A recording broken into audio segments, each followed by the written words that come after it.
Sir, तुमचं स्वागत आहे एनडीटीव्ही मध्ये. एकदा महाराष्ट्रातल्या जनतेला 288 विधानसभा मतदारसंघामध्ये ज्या माध्यमात बातम्या आल्याच आहेत ऑब्व्हियसली की 10,900 समथिंग, ती आकडेवारी आणि काही स्पेसिफिक मतदारसंघ निहाय काही तुम्हाला सांगता येईल? कारण अनेक मतदारसंघामध्ये शतक पार झालंय असं दिसतंय. सांगू शकतो मी. Please sir. एकूण महाराष्ट्रातल्या 288 मतदारसंघांमध्ये, विधानसभा मतदारसंघांमध्ये 7,995 कॅन्डिडेट्स, उमेदवार यांनी उमेदवारी अर्ज भरलेले आहेत. आणि त्यांनी भरलेल्या अर्जांची म्हणजे नामनिर्देशन पत्रांची एकूण संख्या 10,905 इतकी आहे. 288 मतदारसंघांसाठी नांदेड जिल्ह्यातल्या भोकर विधानसभा मतदारसंघात सर्वाधिक म्हणजे 144 कॅन्डिडेट्स, उमेदवार यांनी नॉमिनेशन्स दाखल केलेली आहेत. तर कणकवली, कुडाळ हे सिंधुदुर्ग जिल्ह्यातले विधानसभा मतदारसंघ, मुंबई सिटी मधलं शिवडी आणि मलबार हिल या मतदारसंघांमध्ये 8 एवढे उमेदवार त्यांनी दाखल केलेला आहे. सर, मी थोडंसं आणखी मायक्रो लेवलचा प्रश्न विचारतो की आपल्याला हे सांगणं शक्य आहे का की 100 पेक्षा अधिकच्या उमेदवारांची संख्या किती मतदारसंघामध्ये आहे आणि 100 पेक्षा कमी म्हणजे 50 ते 100च्या दरम्यान? त्याची थोडंसं मोजावं लागेल. माहिती बरं. आमच्याकडे प्राप्त आहे. पण हम्म. मला असं ढोबळमानाने दिसतंय की साधारण 20 ते 25 मतदारसंघांमध्ये 100 पेक्षा अधिक उमेदवारांनी उमेदवारी अर्ज दाखल केलेले आहेत. राईट. आणि आज छाननी प्रक्रिया जी होते आहे, त्या छाननी प्रक्रियेत काही अर्ज बाद ठरतील. आणि त्यानंतर 4 नोव्हेंबरला जी मागे घेण्याची मुदत आहे, उमेदवारी अर्ज मागे घेण्याची मुदत, त्या दिवशी नक्की किती उमेदवार विधानसभा मतदारसंघामध्ये निवडणूक लढवत आहेत हे आपल्याला स्पष्ट होईल. तर राईट. 4 तारखेला संध्याकाळी आपल्याला चित्र स्पष्ट होईल असं मला वाटतं. तर हा राजकीय प्रश्न नाहीये, कारण तुम्ही प्रशासकीय अधिकारी आहात आणि मला तुम्हाला राजकीय प्रश्न विचारता येत नाही आणि तुम्हालाही त्याचं उत्तर देणं थोडंसं अवघड होईल. परंतु विद्यमान महाराष्ट्रातील राजकीय परिस्थिती पाहता निवडणूक आयोगाने याचा निश्चितपणे विचार केलेला असावा की यापूर्वी जसं घडलेलं नाहीये तसं महाराष्ट्राच्या राजकारणात प्रशासकीय पातळीवरती घडेल, म्हणजे नंबर ऑफ कॅन्डिडेट्स वाढतील. ह्या दृष्टीनं काही आपण प्रिपरेशन प्रशासकीय पातळीवरती केलेलं होतं? अशी काही वेगळी प्रिपरेशन किंवा तयारी असं करण्याची गरज भासली नाही. त्याचं कारण असं की उमेदवारांची संख्या कितीही असू शकते, राईट. ही तयारी आमच्या यंत्रणेनं पहिल्यापासूनच ठेवलेली असते. राईट. आणि आपण जे म्हणताय की राजकीय पातळीवरच्या काही घटकांचा प्रशासकीय तयारीवरती होणारा परिणाम, तसा काही मला तरी जाणवला नाही. आणि राईट. त्याचं महत्वाचं कारण फार समजून घेण्याजोगं आहे. भारत निवडणूक आयोगाचं जे कामकाज चालतं ते अतिशय सिस्टमॅटिकली आणि स्टँडर्ड ऑपरेटिंग प्रोसिजर्स प्रमाणे चालतं. म्हणजे आपल्या ईसीआयच्या वेबसाईटवरती पब्लिक डॉमेनमध्ये राईट. जवळपास 7 ते 8 हजार पानांच्या सगळ्या डायरेक्शन्स, कायदे, नियम हे अस्तित्वात आहेत. आणि त्याच्याप्रमाणेच ती कार्यवाही करणं अपेक्षित असतं. आणि राईट. 1950 पासून आतापर्यंत निवडणूक आयोगाचं कामकाज सुद्धा इव्हॉल्व्ह होत आलेलं आहे. राईट. प्रत्येक निवडणुकीमध्ये काही नवीन गोष्टी समोर आलेल्या आहेत, त्याला काही उत्तरं शोधली गेलेली आहेत आणि पुढच्या निवडणुकीत त्या डायरेक्शन्समध्ये भर पडलेली आहे. आणि त्याच्यामुळे आता अशी परिस्थिती आहे की पूर्वतयारीच्या बाबतीत कोणत्याही इव्हेंच्युअलिटीला तोंड देणारी अशी पूर्वतयारी ही राईट. निवडणूक यंत्रणेकडून केली जाते. काल दोन महत्वाच्या घटना घडल्या. नेमकं काय घडलं हे मला तुमच्याकडनं समजून घ्यायचंय. काही दोन ठिकाणी मला वाटतं उमेदवार उशिरा पोहोचले. एक नागपूरमध्ये घडलं आणि मुंबईमध्ये घडलं. या दोनही ठिकाणी नेमकं काय घडलं होतं, तुम्हाला काही सांगता येईल त्याबद्दल? आता हा तपशील ते तिथले जे स्थानिक अधिकारी आहेत आणि राईट. जिल्हा निवडणूक अधिकारी जे आहेत किंवा तिथले जे निवडणूक निर्णय अधिकारी, रिटर्निंग ऑफिसर आहेत, हे त्याचा तपशील अधिक चांगल्या पद्धतीनं सांगू शकतात. परंतु मग मी उल्लेख केला तसा ज्या एसओपीज आहेत निवडणूक राईट. आयोगात, नामनिर्देशन पत्र भरण्याची मुदत, त्याचं टायमिंग आणि त्यासाठीचे नियम हे सुद्धा फार क्रिस्टल क्लिअर आहेत. राईट. आणि त्याप्रमाणे सर्व रिटर्निंग ऑफिसर्स आणि आमचे डीईओज, डिस्ट्रिक्ट इलेक्शन ऑफिसर्स, हे काम करत असतात. आपण ज्या दोन ठिकाणांचा उल्लेख करत आहात तिथे सुद्धा नियमावर हुकूमच ती कामकाजाची पद्धत ही अवलंबण्यात आलेली आहे. या घटना सोडून काल काही दिवसभरामध्ये असं घडलं की जे तुम्हाला माध्यमाला सांगावं असं वाटतं की ह्या गोष्टी टाळायला हव्या होत्या? अ, असं मला वाटतं निगेटिव्ह बोलण्यापेक्षा राईट. मला हे सांगायला आवडेल की खरोखरच पूर्ण महाराष्ट्रामध्ये अतिशय चांगल्या पद्धतीने नामनिर्देशन पत्र भरण्याची जी प्रक्रिया आहे ती राईट. पूर्ण झालेली आहे. आणि उमेदवारांनी, राजकीय पक्षांनी सुद्धा फार चांगल्या पद्धतीने सहकार्य केलेलं आहे. प्रशासनाची ही भूमिकाच आहे की निवडणूक ची ही सगळी जी प्रक्रिया आहे ही प्रक्रिया आपण सगळे मिळून एकत्रितपणे चांगल्या पद्धतीने पार पाडत असतो. आचारसंहिता भंगाच्या काही घटना ज्या घडतात त्यावरती सुद्धा आमची यंत्रणा लगेचच कार्यवाही करते आणि नागरिकांकडून, उमेदवारांकडून, राजकीय पक्षांकडून यासाठी खूप चांगलं सहकार्य आम्हाला आतापर्यंत मिळालेलं आहे आणि पुढे देखील आम्हाला अपेक्षित आहे. ओके. एका गृहीतकावर आधारित मी हा प्रश्न विचारतो आहे आणि थोडी तांत्रिक माहिती आमच्या प्रेक्षकांसाठी हवी आहे म्हणून. गृहीतक असं आहे की आत्ता जेवढे उमेदवार निवडणुकीच्या रिंगणात आहेत तेवढेच राहतील असं गृहीतक, आपण गृहीतकच धरतोय ते. आणि त्या केसमध्ये जेव्हा ईव्हीएमच्या बद्दलची मांडणी होईल तेव्हा प्रत्येक मतदारसंघामध्ये साधारण काय चित्र असेल, मी अगदीच भागाकार करून पाहिला तेव्हा 39 ते 40 उमेदवार प्रत्येक कॉन्स्टिट्युन्सीमध्ये असतील, म्हणजे जी काही आकडेवारी आली त्या प्रमाणे म्हणतोय. ईव्हीएम वरती किती असतात आणि ईव्हीएम जर अशाच पद्धतीने भोकरचं उदाहरण आपण पाहिलं तर काय होईल? अतिशय महत्वाचा आणि चांगला प्रश्न आपण उपस्थित केलेला आहे. राईट. याबाबत इलेक्शन कमिशनच्या सगळ्या गाईडलाईन्सनुसार आपण महाराष्ट्रामध्ये पुरेशा संख्येनं ईव्हीएम्स ही उपलब्ध ठेवलेली आहेत. म्हणजे अगदी रिझर्व्ह स्टॉक सुद्धा आपल्याकडे भरपूर आहे. प्रत्येक जिल्ह्यामध्ये ईव्हीएम्स उपलब्ध आहेत.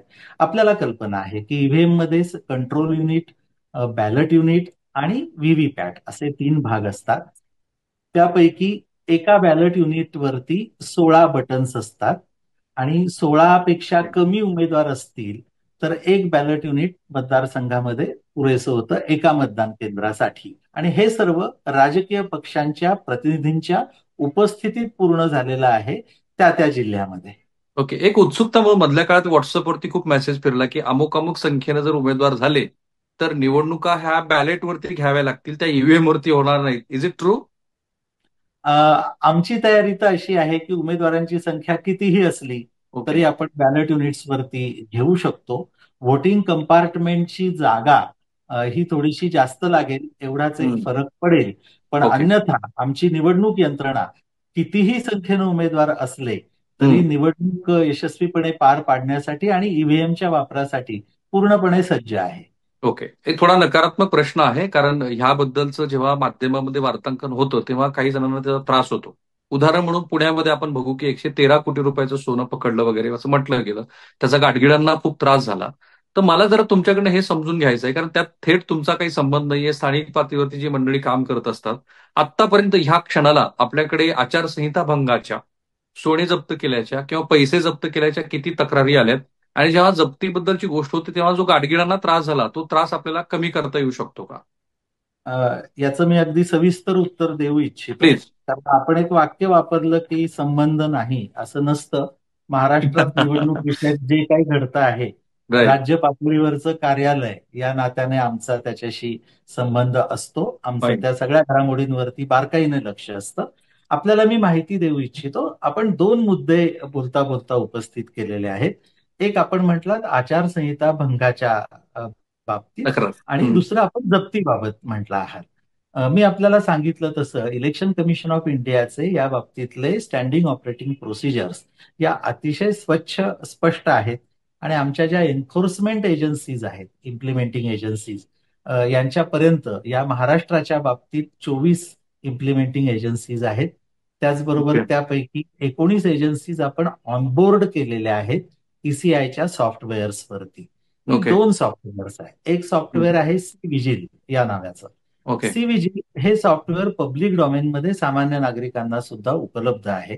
ऍप स्टोअरवर ते डाउनलोड करता येतं आणि कोणालाही आचारसंहिता भंगाचा कुठलाही प्रकार दिसून आला, आढळून आला तर त्याचा फोटो काढून किंवा व्हिडिओ काढून या ऍपवरती अपलोड करता येतो.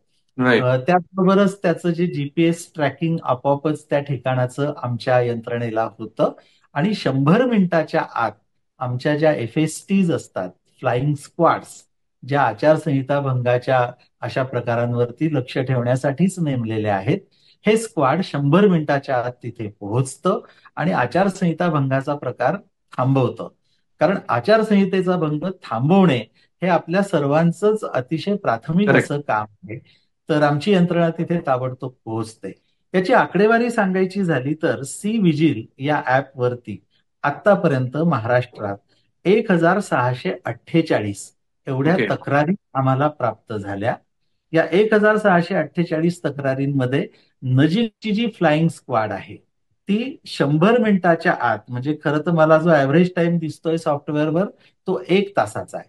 ओके. 1 तासाच्या आत आमची यंत्रणा तिथे पोहोचून एक हम्म. हजार सहाशे अठ्ठेचाळीस पैकी 1646 तक्रारींचं निराकरण करण्यात आलेलं आहे. याचं ग्रेट. रेकॉर्ड उपलब्ध आहे. आणि एखाद्या नागरिकाला अनॉनिमस राहून स्वतःची ओळख न देता तक्रार करायची असेल तर ती सोय सुद्धा सी विजिल ऍप वरती उपलब्ध आहे. हे राईट. झालं आचारसंहिता भंगाच्या बाबतीत आमची यंत्रणा काय करते हम्म. याबाबतची माहिती. आपण हम्म. जप्तीबद्दल, सीझर्स बद्दल प्रश्न विचारला, तर आमच्या ज्या या एन्फोर्समेंट एजन्सीज आहेत त्याच्यामध्ये पोलीस डिपार्टमेंट आहे, कस्टम्स आहे, एक्साईज आहे, फॉरेस्ट आहे, ट्रॅफिक आहे, अशा ज्या सगळ्या एजन्सीज आहेत त्यांनी मिळून आचारसंहिता लागू झाल्यापासून कालपर्यंत एकूण 180 कोटी एवढ्या रुपयाची मालमत्ता ही जप्त केलेली आहे. ओके. त्याच्यामध्ये लिकर आहे, ड्रग्ज आहेत, काही कॅश आहे, त्याचबरोबर काही फ्रीबीज आपण म्हणतो, म्हणजे मतदारांना प्रलोभन दाखवण्यासाठी मोफत वाटण्याच्या वस्तू, हम्म. अशा 180 कोटी रुपयाची मालमत्ता आम्ही जप्त केलेली आहे. आणि ओके. तुम्ही स्पेसिफिकली जे विचारत आहात, पुण्यामध्ये जे सोनं जप्त झालेलं होतं आणि गाडगिळांचा आपण त्याबाबत उल्लेख केला, त्या जप्तीचा या 180 कोटीमध्ये समावेश नाही. ओके. त्याचं कारण असं की ते जप्त झाल्यानंतर त्याबाबतची एन्क्वायरी पुढच्या 12 तासामध्ये पूर्ण होऊन जेव्हा संबंधिताकडून सर्व कागदपत्र सादर करण्यात आली त्याबरोबरच ती मालमत्ता रिलीज करण्यात आली आणि ओके. त्यामुळे रिलीज झालेली मालमत्ता आपण जप्तीमध्ये धरलेली नाही.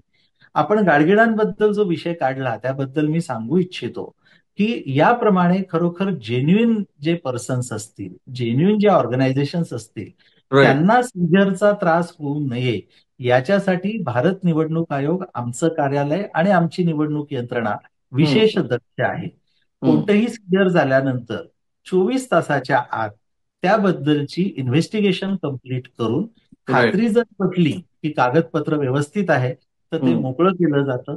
काही कारणामुळे जर त्याला उशीर लागला तर जिल्हा पातळीवरची यासाठीची एक विशेष समिती हम्म. जिल्हाधिकाऱ्यांच्या अध्यक्षतेखालची अशी प्रकरणं हातात घेते आणि पुढच्या 12 तासामध्ये त्याबाबत रिलीज बाबत योग्य तो निर्णय घेते. तर याची थँक्यू. एसओपी अतिशय मेटिक्युलसली पाळली जाते. ओके. पुण्याच्या जवळच्या टोल नाक्यावर 5 कोटी रुपये जप्त केले होते. ते पैसे एसबीआयच्या ब्रांचमध्ये, ट्रेझरीची जी पुण्याची ब्रांच आहे त्या शेजारी जप्त करून ठेवलेत. याच्याबद्दलचे काही नवे तपशील आहे जे तुम्हाला माध्यमाला सांगायचे त्या क्षणाला? नवीन तपशील काही नाही. त्या दिवशी जी ओके. बातमी आहे त्याच्यानंतर त्याचं ग्रेट. इन्व्हेस्टिगेशन सुरू आहे. त्याबाबतची कागदपत्र, संबंधित माणसांचा जाब आणि विशेष राईट. सांगायची गोष्ट म्हणजे जप्ती या हम्म. गोष्टीकडे आम्ही निवडणुकीच्या काळामध्ये एक घटना म्हणून बघत नाही. तर राईट. जप्ती जिथे आणि ज्या बाबतीत घडलेली असते त्याचे बॅकवर्ड आणि फॉरवर्ड लिंकेजेस आम्ही हम्म. इन्व्हेस्टिगेटिंग एजन्सीज कडनं शोधून काढतो आणि मुळापर्यंत जाऊन त्याच्या बॅकवर्ड फॉरवर्ड लिंकेजेसची माहिती घेऊन असा काही प्रकार घडत असेल तर त्याला आळा घालतो. ती राईट. कारवाई चालू. सर, धन्यवाद. खूप खूप तपशिलात तुम्ही माहिती दिली एनडीटीव्हीच्या प्रेक्षकांसाठी आणि मला पूर्ण विश्वास आहे की ज्या आत्मविश्वासाने तुम्ही ही सगळी प्रक्रिया पार पाडत आहात, सगळे ताणतणाव तुम्ही सहन करत आहात, त्या ताणतणावातनं अंतिमतः महाराष्ट्राला प्रशासकीय पातळीवरती ह्या निवडणुकीचं जे दृश्य दिसायला पाहिजे ते निश्चित दिसेल आणि त्यासाठी तुम्हा सर्व मंडळींना ज्या पद्धतीनं तुम्ही काम करत आहात त्याच्यासाठी शुभेच्छा. सर, थँक्यू पुन्हा एकदा. धन्यवाद. धन्यवाद. धन्यवाद.